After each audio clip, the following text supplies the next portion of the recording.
This is a video going over some of the problems on the first page on section 1.3b, which is focused on finding the domain and range. So let's think through some of these problems. Let's look at C and E, because they are similar yet different in the fact that inside C you have an x plus 3 squared, where inside E of x you have the variable component, the x plus 1 raised to an odd power. So let's see how that impacts things.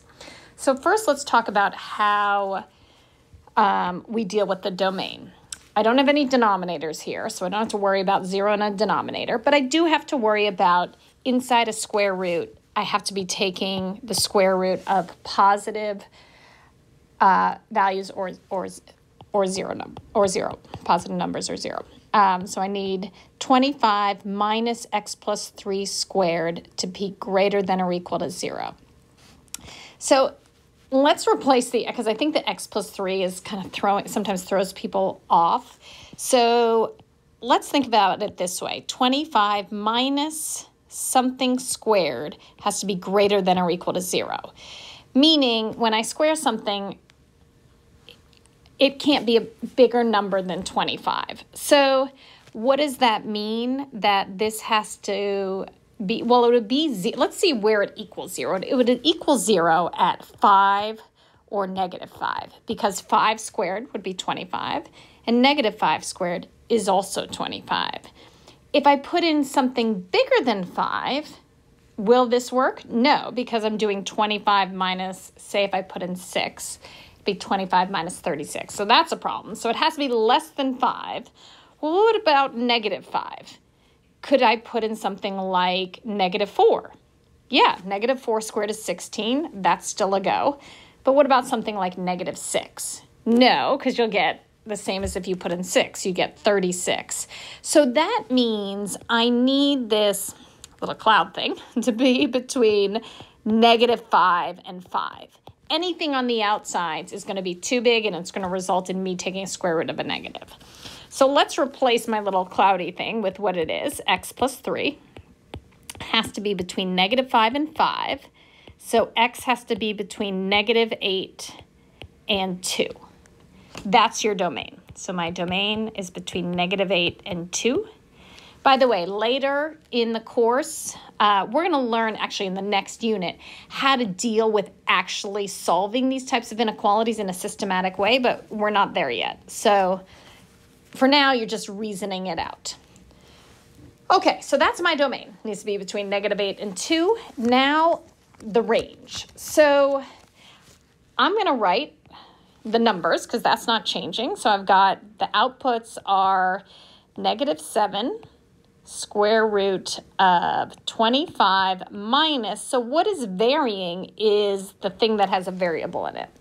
So normally something squared, the smallest is 0 and the biggest is infinity. But because I'm going to be subtracting it from 25, the biggest I can subtract from 25 without going negative will be 25.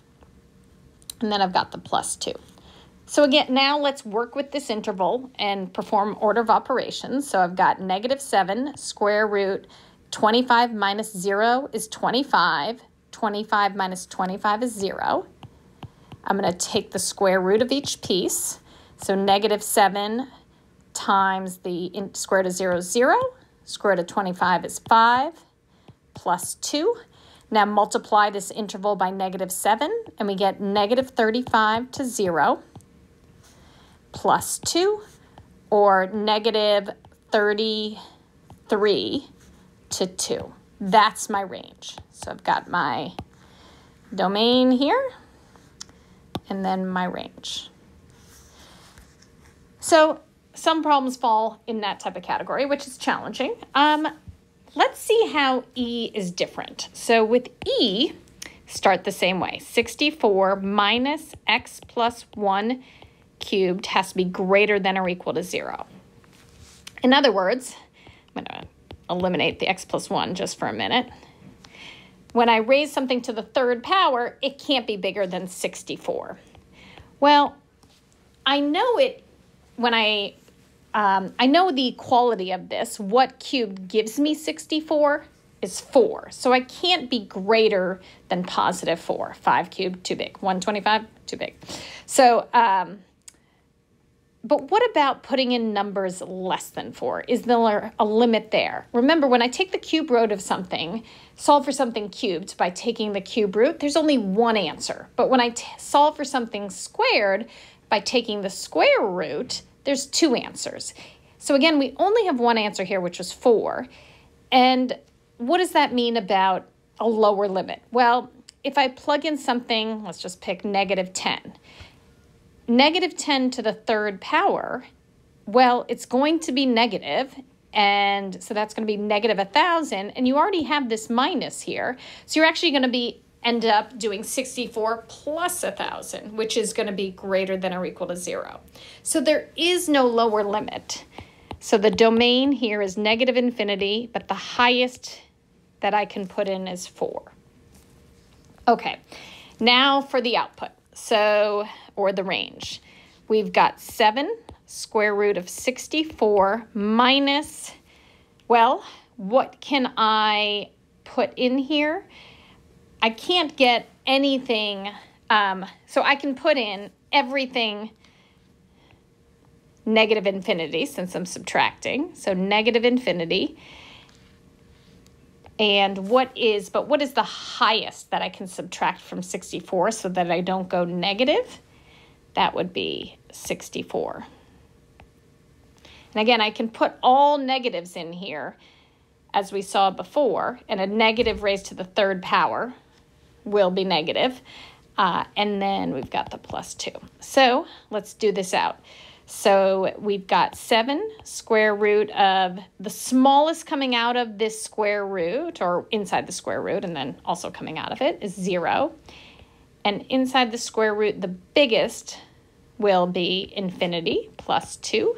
So the square root of 0 infinity is still 0 infinity plus 2. And so the range here is 2 to infinity. So the difference between something to the 3rd power versus something to an odd power versus something to an even. Since we're here, let's just do F quickly, and then maybe I'll do one more on the other page, on the back. So F, all right, there's no restriction on what I can put into an absolute value.